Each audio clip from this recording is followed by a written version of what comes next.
This podcast was produced by OAR FM Dunedin with support from New Zealand On the Air. The young shining cuckoo is fed by its foster parents on insects and spiders. But the korimako, or bellbird, has a much more interesting diet of nectar. It's been something of a radio personality and has sung on shortwave radio to Australia and the Pacific nations for 30 years. However, the early recordings failed to reflect the versatility of the bellbird, with its wide variety of liquid notes and artistically placed clicks and bell-like sounds.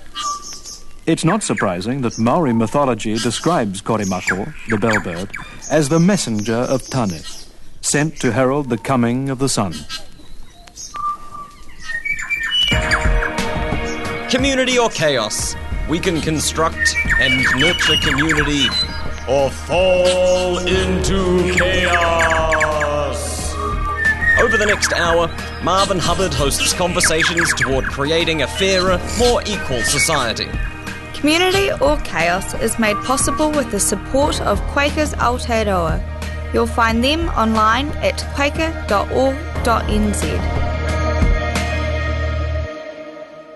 Good day, friends.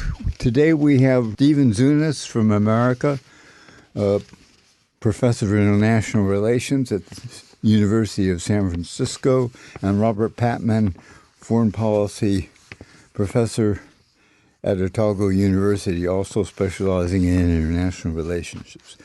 Now, the Prime Minister of Canada, Mark Carney, made an amazing and perhaps defining speech on foreign affairs and international relations, the rule of law.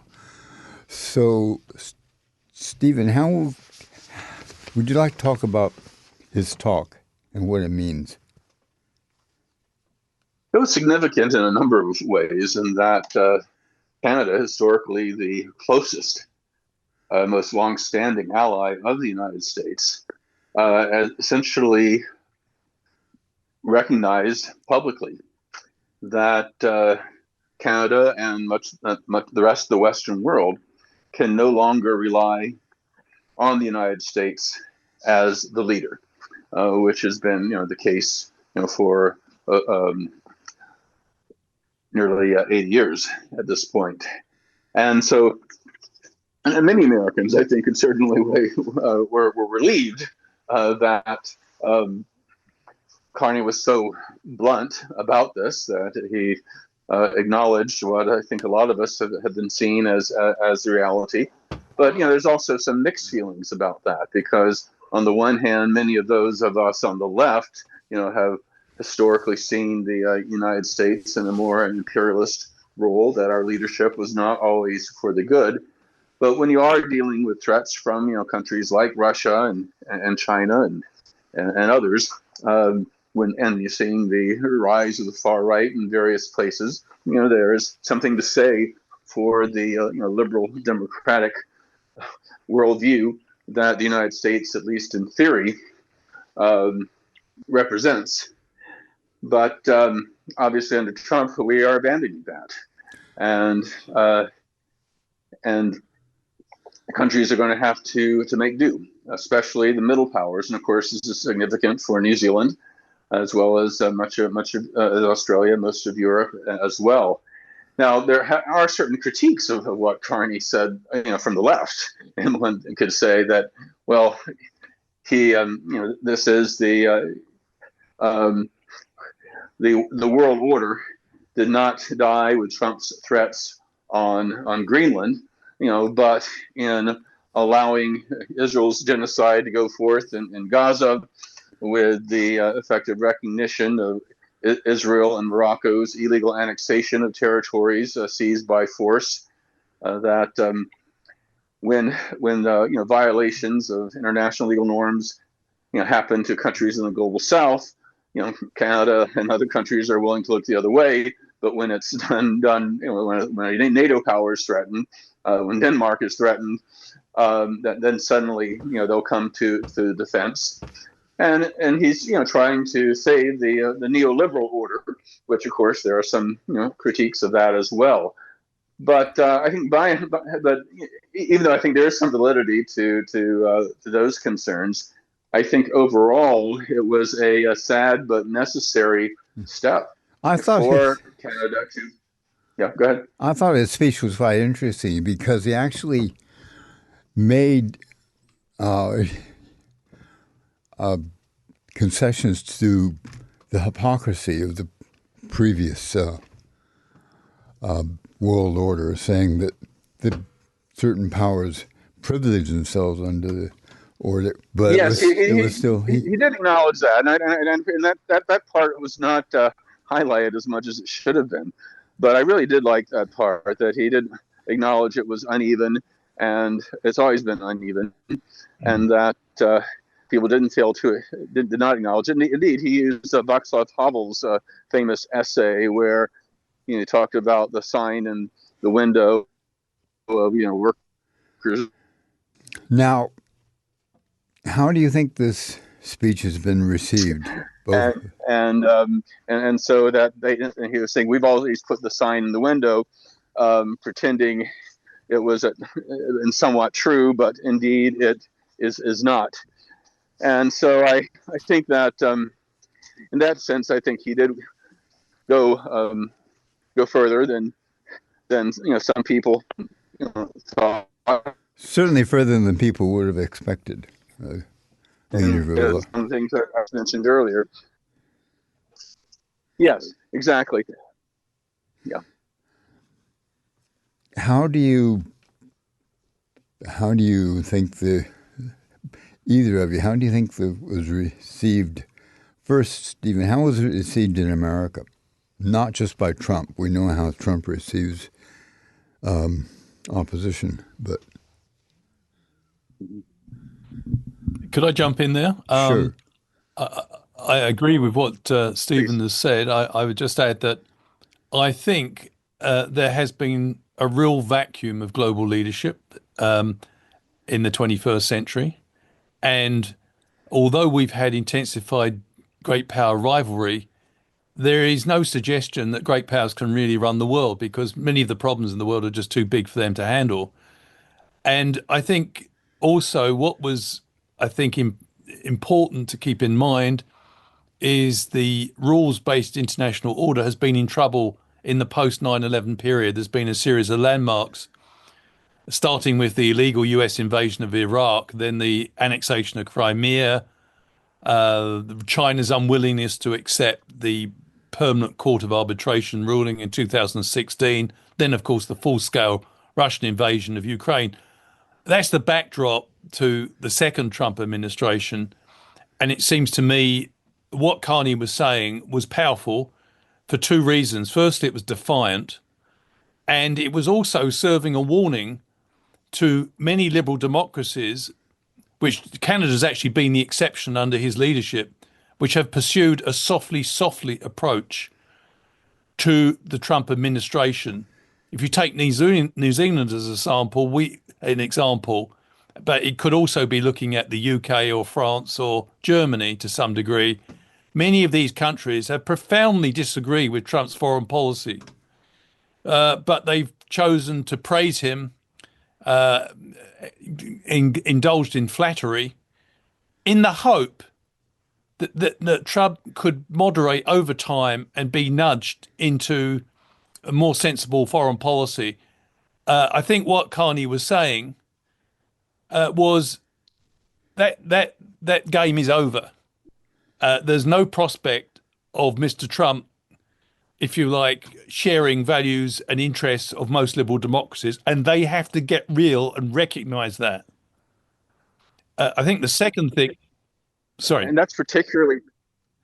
No, I was just going to say, so I think there was an act of defiance there, and in a sense, it really struck a chord amongst many people around the world, because many citizens in liberal democracies like New Zealand, Britain, have been thoroughly upset by the lame nature of their governments. And they think that their government should be much more outspoken about Trump's policies towards backing Putin in Ukraine, or backing his invasion effectively, and backing Netanyahu's effective extension of Israeli control over occupied territories. So there's been a bit real frustration that many liberal democracies have not reflected the values and interests of their societies in their foreign policy. And I think Carney was saying to them, that is up. You can't carry on with that because you're not going to change Trump and his administration. The second aspect, which follows from that, the flip side of that coin, is it was constructive. He was saying that small countries and middle powers, and particularly middle powers, do not have to cave in to bullying by great powers, whether that be the US or China. And what he's saying is that to avoid that sort of scenario where small countries and middle countries are bidding for favour from a recalcitrant Trump administration, rather than doing that, or bidding for favour from China, the middle powers and the small powers have to get organised. And they have to start coalescing around the interests that they want. A rules-based order, which is far from being realised, could be strengthened by coordinated action amongst countries which rely on rules internationally, particularly in trade and security. So I think, I do think the reason that speech had such a big impact, and by the way, it seems that Mark Carney personally wrote that speech, was because it was measured, but I think it mirrored the way many people are thinking, at least in the liberal democracies, enough of babying Trump. And it doesn't mean you confront Trump at every turn, but it does mean that when Mr. Trump seriously assaults the interests of other liberal democracies, they don't just stand there and passively accept that. Now, Canada has been the exception to the rule, as has Denmark, because they've been physically threatened by the United States. And maybe if Canada hadn't been threatened, Carney would not have been making that speech. But I think he's made that speech, and I think it's an important one. And it clearly got inside Mr. Trump's head because he reacted to it within 24 hours. But what he was really saying, I think, is the US-led rules-based international order is over. But there's no reason why middle and small powers cannot intensify their cooperation to advance their own ideas about a rules-based international order, which does not depend exclusively on the US or China. And if you think about it, the vision of a rules-based order is incompatible with 5 countries having the power of veto in the Security Council. So I think, Carney is basically presenting the prospect that middle and small powers can play a much more active role in international politics rather than relying on great powers, which cannot actually deliver many solutions to the problems that face all countries. If they do, they're going to have to perhaps be a little I would quickly less hypocritical than the United States was under the Biden, because Trump may have won the election because a certain number of younger voters in America didn't vote because of genocide in Gaza. Very, very much so. I mean, I think this is the sign hanging on the wall that in many ways Trump is so explicit in his rejection of the rules-based international order that it's not just selectively applied like Biden, where people could kind of look the other way, but he's rejecting it all, completely for this kind of, transactional kind of view. That again, the pretense is gone. And so, this is, provides an ability to have a clean break. And again, that this has its risks, but overall, I think a positive thing. And I think it's particularly significant that it was Canada that did this, because let's remember that despite its large geographical size, in terms of population and economy, Canada is 1/10 the size of the United States. 90% of its population is within a few hundred kilometers of the U.S. border. Their economy is uh, uh, very very tied in with the United States, very, very dependent on a whole number of levels. And so, this is a big risk for Canada to do this. Also, Carney himself, I mean, he's not a career politician. He's never been in Parliament until he, became the Liberal Party nominee. He's a technocrat, with international finance and the like. And again, he's in the Liberal Party. That's a centrist party. That the NDP is the Social Democratic Party. That's the more left-leaning third party in Canada. So it's not like he is some kind of left-wing populist firebrand or anything like that. He took this position, not for ideological reasons, not for political reasons, but as a sober analysis of what the situation was. Yeah, I absolutely agree with Stephen's observation. I think he does have a technocratic background, but I think he has certain assets. First of all, he was governor of the Bank of England when the Brexit vote occurred in 2016. He was strongly opposed, although he couldn't say too much as a public servant in the UK at the time of a leading institution. He couldn't say too much, but it was quite clear that he went as far as he could in predicting Brexit would be a disaster. It was a disaster, but he also gave him a chance to see populists up close. And I think that has influenced his reading of the situation. The other thing is that he has a technocratic background, but he has been operating, in a sense, although at a distance, in high-level politics, both in Canada and and in the UK, for some time. And he clearly has a very good intellectual grasp, both of the economics of the contemporary world, but I think of some of the major political trends. And I thought what was impressive about his speech was not just the presentation itself, which was about 15 minutes. There was the great economy of language that he showed in that speech. Not a word was wasted. But secondly, equally impressive was, I thought, the question and answer session, where again he showed a much better grasp of what was the world as it is than many contemporary leaders in the world. And so I think,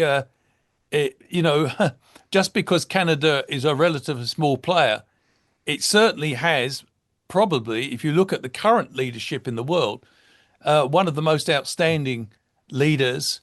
Of course, that may be a bit premature. He's only been in that job for close to a year, and lots can happen in the next few months. But it was bold. But I think also sometimes in politics, as someone once observed, the worst risk in some situations is not to take any risk at all. And I think he has calculated, on balance, Canada needs to project itself. And in a sense, I think he struck a chord. He's made it much more difficult now for other liberal democracies to continue with daddy diplomacy towards Trump. Already, Starmer's come under a lot of pressure within the UK and a lot of other governments. What was interesting was his phrasing was that the second Trump administration represented a rupture in the fabric of the international system, rather than simply another landmark in its transition. And the next few months is going to be very interesting indeed. It seems to me that he created an opportunity for a more liberal, more consistent approach to world law and international regulations than we've had in the past. Yeah, I think it's creating opportunity, but I think Canada, and I fully take on board Stephen's point, Canada is very vulnerable to pressures from the Trump administration. But what is interesting is that countries which have tried to flatter and tried to praise the Trump administration haven't benefited from that policy. Look at New Zealand. We, pulled our punches on a whole range of issues where we kept silent, Were we rewarded? No, we were given a 15% tariff, which is an absolute travesty when you realise that on average the US only pays 0.3% in tariffs to its exports to New Zealand. So I think what was important was that he's basically saying, I think, that you must stand up to the bully, because China has certainly stood up to the bully. And I don't, maybe Canada's better placed than many other countries, because, and Stephen could correct me here, but I think under the existing free trade arrangements with Canada and the United States, which Trump helped to negotiate in his first term, something like 85% of Canada's trade with the United States, as I understand it, is protected from the prospect of tariffs. Is that correct, Stephen?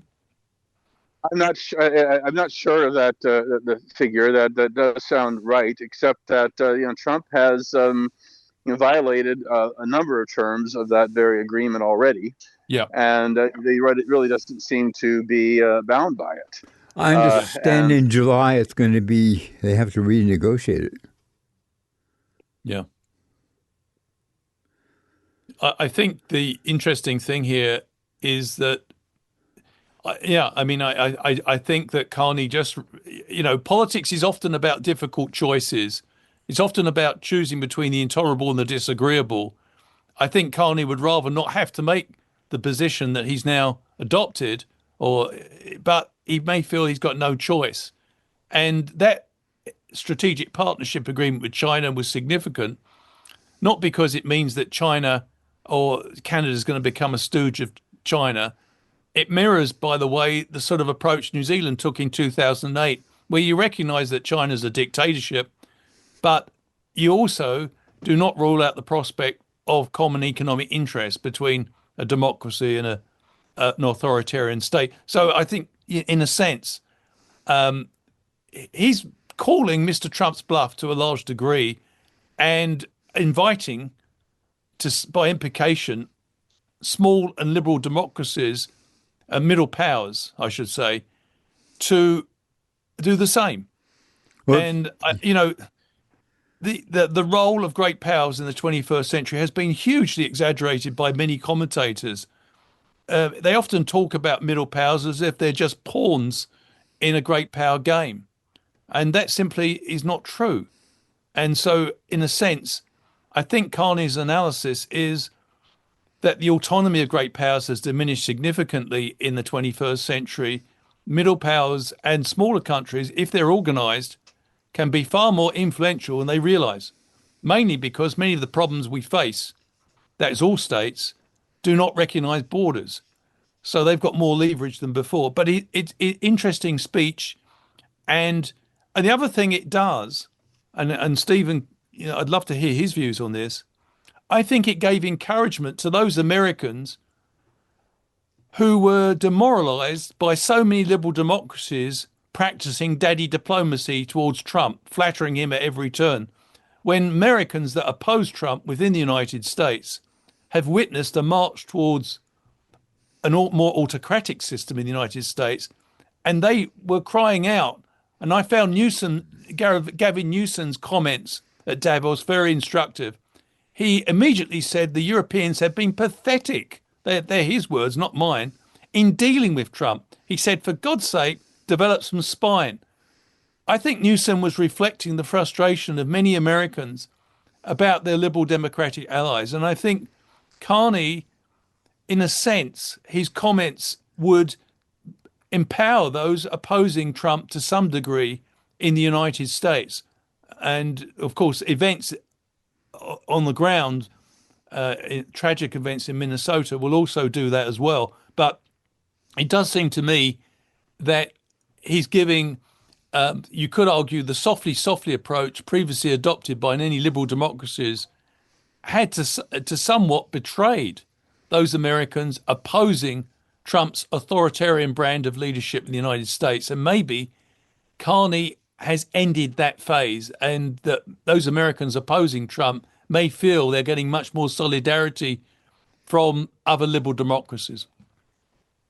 I would certainly agree with that, and it's because I think this underscores really a bigger question, and that is I'm hoping that this move away from this reliance or assumptions regarding great party politics also underscore the real shift, the biggest shift, I think, in international relations over the past few decades, and that's the role of global civil society.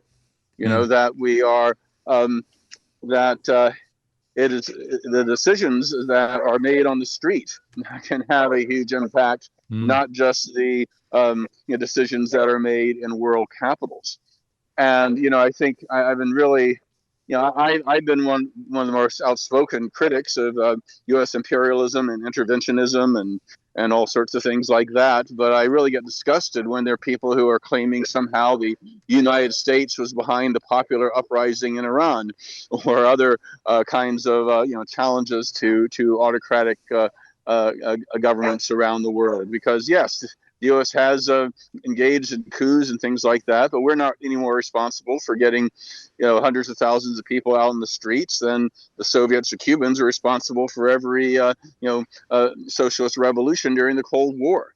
But the idea that, but in terms of your your initial point that yes, we here in the United States we are dealing with a kind of a struggle. Where mass protest, where mass resistance is going to play a huge role in the coming months and years. The last thing we need is of other democracies trying to make nice with Trump. It seems to me. What do you think the rest of Europe's reaction is going to be to this speech and to the situation they're facing? I mean, in some ways, it's very difficult because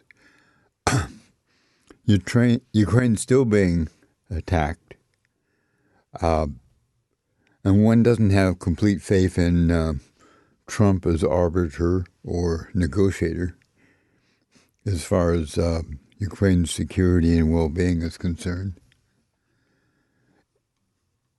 And Europe certainly had to take an interest in protecting Greenland and Denmark. So where does this leave Europe at this point? I think Europe is transitioning to a position where it would depend much less on the United States. And that seems to be in train. And the fact that they did move troops into Greenland following Mr. Trump's threat, and there were relatively small numbers of troops, it has to be said, and they were quickly withdrawn. But 8 countries contributed small numbers of troops to Greenland. It was signaling to the Trump administration that if you do try to take it by force, there may be some resistance. So I think the fact that Mr. Trump, I think to answer your question, I think Europe is transitioning to a position which is much more independent of the United States. It's going to take time. It means they have to step up in supporting Ukraine. But I have noticed the European countries, although they've, even during their period of softly diplomacy with Trump, they have been quite unflinching on the need to preserve Ukrainian territorial integrity, not least because they see any solution that Mr. Trump has been pushing, the sort of land for peace deal, could in fact reward Putin and mean that Putin might not only push for more land in the next future in Ukraine, but maybe emboldened to push on in other parts of Europe. So I think it was Ursula von der Leyen said in April last year, the West as we have known it is over. And I think Carney was reiterating that as well. And the other thing is a lot of, and I'd be interested in Stephen's take here, a lot of quite a few American commentators who actually are very critical of Trump have actually said, well, we've just got to wait this period out. Once Trump disappears, then America will be back to normal. I think what Carney was hinting is that Trump is a symptom of a deeper malaise in American politics at the moment, and that this is not a temporary phenomenon, and therefore Europe will have to come to terms with that. He didn't say that, but I think it's the implication.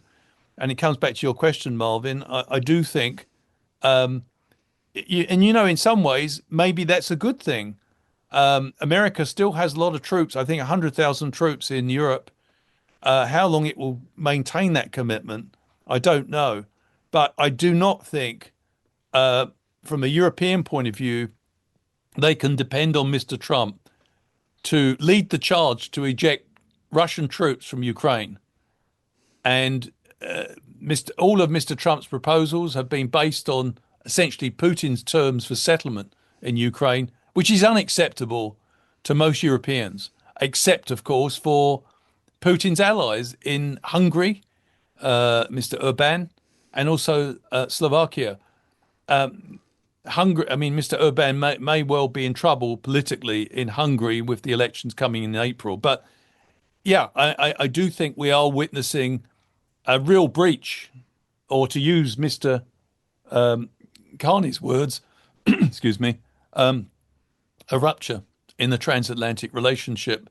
And it will take decades, I think, to restore the sort of level of trust between Europe and America that has been deeply punctured by the second Trump administration. Has Russia lost? Excuse me. Go ahead, Steve. I certainly think that's correct. I mean, there are a couple things at work here. One, of course, is Trump and his extremism and his support for the far right, his utter dismissal of international legal norms, and the like. But I think it raises some other issues as well. One reason that he actually became president twice was that he was challenging the establishment's view, that the United States should be spending, hundreds of billions of dollars with this global military force to protect governments in Europe and the Western Pacific that have standards of living comparable to us. Why are we spending such a big chunk of our gross national product on the military to defend countries who can afford to defend themselves? Now, of course, that was disingenuous. He's actually raising military spending. He's not talking about us cutting back. He's talking about everybody else spending more. But that hits a populist chord. That's not just among the isolationist right, but in many ways is commonsensical, especially when more and more Americans recognize we don't have the basic healthcare, infrastructure, housing, education, opportunities that other advanced industrialized countries have, in part because we have such a bloated military budget. There's also, the sense that both Marvin and I have touched on, and that is that even under Biden, who is this great institutionalist, being in the Senate for 50 years, vice president, all this kind of stuff, all the talk about rules-based international order, he was virtually alone. He was alone in the UN Security Council, vetoing very modest calls for an end to the slaughter in Gaza. He was attacking the International Criminal Court, the International Court of Justice, and any number of well-respected United Nations agencies. That even under Biden, the U.S., was an international outlier when it came to basic principles of international law. The only country that has formally recognized Israel's annexation of Syria's Golan, the only country that's recognized Morocco's illegal annexation of the entire nation of Western Sahara, a full member state of the African Union. That there maybe people didn't want to call out Biden, because of this dependency on the United States, because he was right about Ukraine, that kind of thing. But maybe with this so-called rupture, that if we get another sort of more establishment Democrat in a few years, that maybe it will be harder for them to continue some of the more controversial aspects of U.S. foreign policy that much of the advanced industrialized world is willing to kind of look the other way about. Isn't it necessary for this to happen for small and medium-sized countries to actually organize themselves, not only for trade, but also inside the UN, where the five powers still have the veto? I think so. And I think it's been a long time coming, because it's absolutely, if you think about it, it's absurd in an increasingly interconnected world where you have trends like the rise of international civil society, which Stephen just alluded to. It's absurd when matters of war and peace rest on the shoulders of just 5 countries. It does mean we have a situation, again, which Stephen referred to, the Biden administration, and I agree to his comments there, was the outlier where it basically thwarted the wishes of the majority members of the international community. You only had to look at the votes in the UN General Assembly. 27th of October 2023, the General Assembly passed a resolution calling for an immediate ceasefire, and that was backed by more than 140, two-thirds members of the UN General Assembly. Of course, the UN Security Council is the only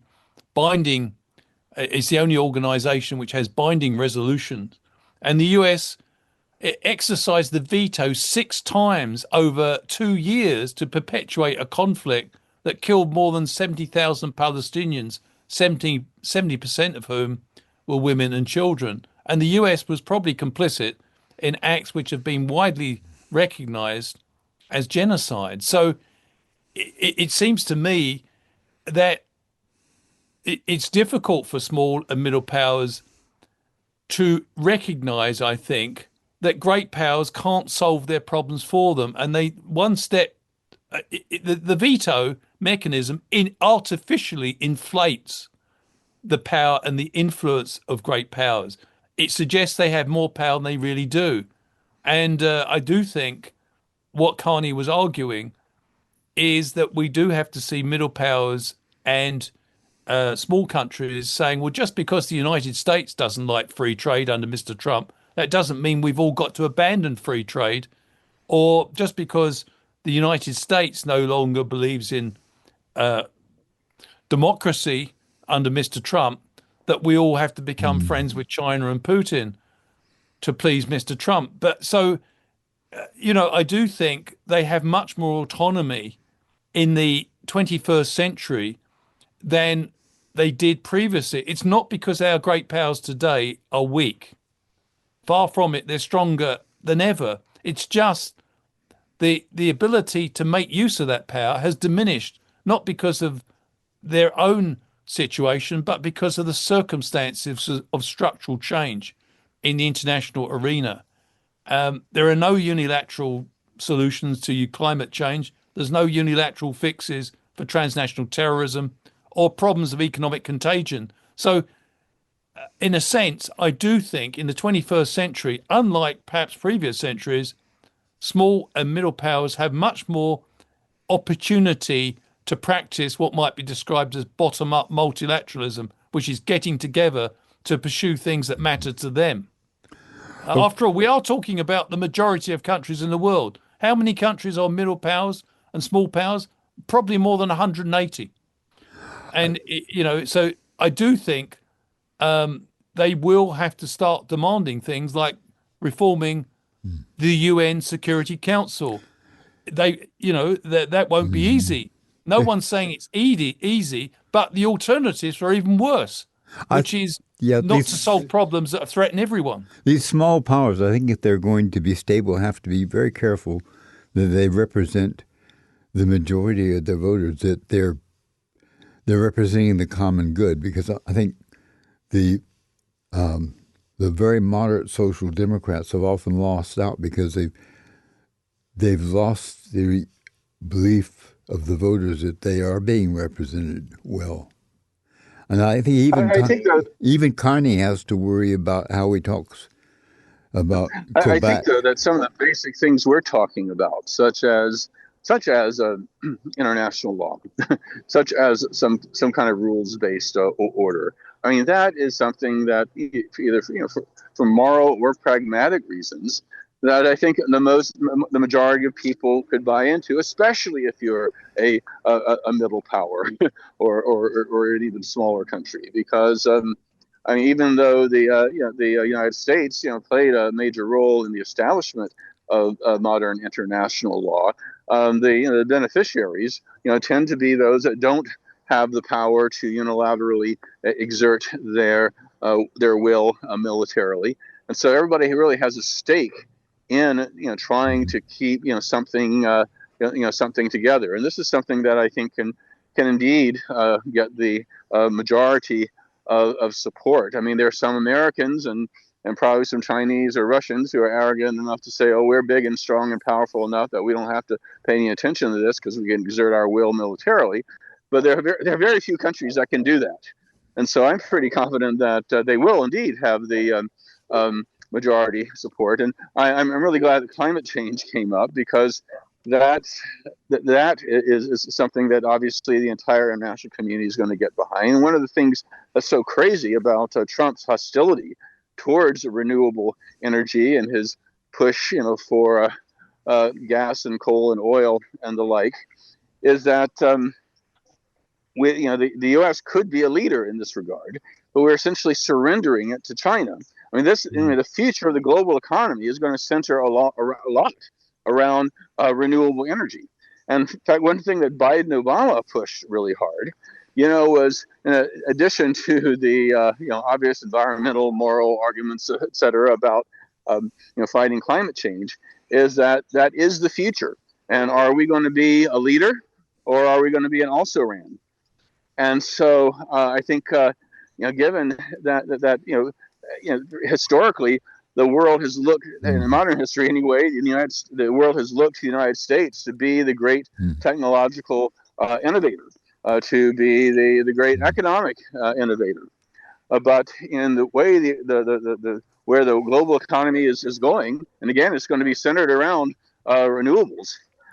We're not going to be a major player. We're falling way behind. It's going to take a while to catch up. And so here's another area where I think middle powers and others will have to step up to the plate. I think that's true, but I have noticed that conservative parties have not stepped up on climate change. New Zealand itself is really lagging behind not only what we're doing, but even what we're promising to do. Yeah, I'd agree with that as well. I mean, it's certainly, we've seen in the last 2 to 3 years in New Zealand, we've seen New Zealand significantly backtrack on some of its commitments to fighting climate change. And New Zealand's unusually blessed in terms of its renewable energy sources. It's already quite high by international standards, but that's largely because it's the geographical nature of the country. But yeah, I mean, I do think that Stephen's really raised an important point, which is that Mr. Trump's assuming the United States can pick and choose where to exert leadership. He says that climate change is a hoax. He can say that, but the fact of the matter is that sooner or later, a leader in the White House will have to deal with the reality of climate change. And 99%, even more actually, of climate scientists around the world say that climate change is a reality. We have a president who I understand doesn't read very much, who insists it's all a hoax. Of course, he's just kicking the can down the road. All he's doing is, as Stephen acknowledges, is depriving the United States from a leadership position on a major challenge facing the world, and in fact marginalizing the United States and boosting China in the process. But in a sense, I think it's been interesting to me how many liberal democracies have remained absolutely silent. Their silence has been deafening every time Mr. Trump says that climate change is a hoax. They all privately say to themselves, well, that's rubbish. but they don't say it publicly because they're so terrified of offending the White House. Well, that's got to end. I mean, again, coming back to our earlier conversation, I'm sure many Americans would welcome other liberal democracies challenging Trump on some of his positions. But yeah, I mean, we are facing a number of problems which could overwhelm us. Let's be quite clear. I think climate change is probably the biggest existential threat to human beings on the planet, and we've got a shrinking window to deal with this very serious problem. So there is a lot of major initiatives, and I think Carney may have set the train in motion, not single-handedly, but I think he may have touched a chord or struck a chord in empowering middle and small powers not to just sit back and wait for greater common sense in the White House. They do, he used this phrase, he said, we are not powerless in this situation. And I think for many young people, that in particular, I'm sure Stephen's in the same situation. We as academics have the privilege of teaching young people, and they are tremendously frustrated, many of them, by the last period where politicians just seem to be passive in the face of problems like Gaza and climate change, and they're looking for more energetic leadership from countries. So yeah, I mean, I think we have witnessed a major development with Carney's speech. We haven't said anything yet about Mr. Trump's speech. I'd be very interested in Stephen's take on Trump's speech at Davos. Just that I think he underscored that he's losing it. I mean, to put it bluntly. I mean, I'm just talking about how disturbing the actual policy positions that he took, but the rambling, the non sequiturs, the fact that he really is having some pretty serious cognitive difficulties. That he really does have, signs of some form of dementia, and that's very frightening for someone who has his finger on the nuclear trigger, as well as quite a few other things. That I think, and in many ways, I think that Trump's speech just vindicated what Carney was trying to say. That and therefore has made it easier for nations to say, yes, this is a rupture, that we cannot just try to appease him, that this is we really do need to look at alternatives. What's happening in America in reaction not only to the speech by Carney, but also what's happening with ISIS and other things in America? Where you mean ICE? ICE. Yeah, I mean, we're distracted by, of course, a genuine authoritarian crackdown that the secret police, essentially, with people who are masked and not identifiable, are engaged as kind of a political oppression. This is not just rounding up undocumented immigrants. They are racially profiling U.S. citizens who happen to be dark-skinned and detaining them, for hours or days. They are attacking people simply for filming them, and 2 people have been killed in this. U.S. citizens, white people, in fact, simply for filming. And the fact that he's going to states like Minnesota, like Maine, like others that tend to be a Democratic leaning, when the numbers of undocumented people in those states are far, far less than in Florida or Texas, for example, that are Republican states. And he even volunteered to withdraw ICE from Minnesota in return for the state turning over to him personally the state's voter rolls, as an obvious effort to try to rig the election. I mean, again, this is really not about immigration anymore, and I think that's becoming pretty obvious that it is it's not an exaggeration to say this is a genuinely authoritarian reach here that is really unprecedented in modern American history. That this has got even very, I mean, for many years, of course, the left is quick to yell fascist, to certain right-wing government policies. But now, very mainstream liberal people are saying fascist too, because these are the kinds of things we have. Someone like Stephen Miller, are we going to have... who is really the most powerful advisor, is a very explicit white nationalist. Are the Democrats prepared for the midterm elections? Both prepared to win it, get the vote, get the popular, but also prepared to make sure that they're held in a way that's fair? There's obviously people. There are people who are working on this, who are looking at various scenarios. The bad thing, of course, is that is so often typical of the Democratic Party. They are just being ridiculously understated and moderate, and saying things like, "Oh, ICE needs better training," when in fact the people who did the murders recently are people who are actually 12, 15-year veterans of ICE. In fact, they're trainers themselves. It's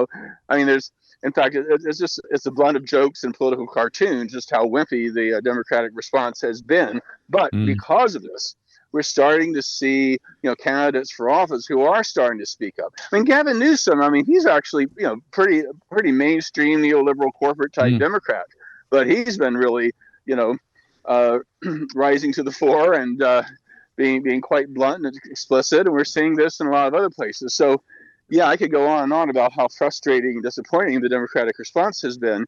But at the same time, because other people are noticing it too, not just those on the left, that I think they're going to be forced, whether they want to or not, to be much bolder. Yeah, the interesting thing is there is some speculation that Mr. Trump, some speculation in Washington, that Mr. Trump is looking for an excuse not to hold the midterm elections or cancel them in some way. Do you think the midterms will still go ahead, Stephen? Oh, definitely. We are very, very institutional in this regard. Even during World War II, even during the Civil War, we had our general elections and midterms on the first Tuesday after the first Monday in November. And that has on the appropriate year. It's not like a parliamentary system where the head of government can name the time for the election at a convenient place. So I think with a strong, I think Trump is going to do all sorts of things to try to tilt things towards his favor. They really could try to seize ballot boxes and try to basically disenfranchise groups of people who tend to vote Democratic. But the election will definitely happen as scheduled. I'm not worried. That part I'm not worried about. Thanks. How do you see, what are the positive aspects of all this? Well, for me, I think it's just that people are starting to ask the bigger questions. People are asking, what was it that got us in this place and got us here in the first place? And if you look at public opinion on various issues, especially those of younger people, the opposition to U.S. military intervention, high military spending, the corporate domination of the economy, the tax system that favors the rich. All these kinds of things. In terms of political attitudes, Americans have never been further to the left. The majority of American voters between the ages of 18 and 35 identify as socialists now. Okay. That's never happened in the United States, even in the 1930s, even the 1960s. the parts of the world are moving to the right, and the United States, ironically, may be to the left of Europe in a few years, assuming, of course, people are allowed to express their views in the ballot box and elect the candidates they agree with. Robert, we got 1 minute. So what's your points of hope? I think for me, the point of hope is that liberal democracies are waking up to the fact they're becoming realistic about the far-right authoritarian bent of the Trump administration, and that they must assert and project their own interest in an organised fashion and not depend on the Trump administration. That, to me, that's a positive. But it has happened, I believe, and I think Carney's speech was a landmark in that process. The other thing is, I'd like point that Stevens made, there does seem to be an awakening within the United States about the tremendous power of lobby groups like AIPAC. Many young people seem to be setting the scene by rejecting decades of US foreign policy towards the Middle East, which has been heavily pro-Israel. And I do think there does seem to be some sort of debate now in the Democratic Party, which may push it in a more progressive direction, the sort of direction that Bernie Sanders has been pushing for many years.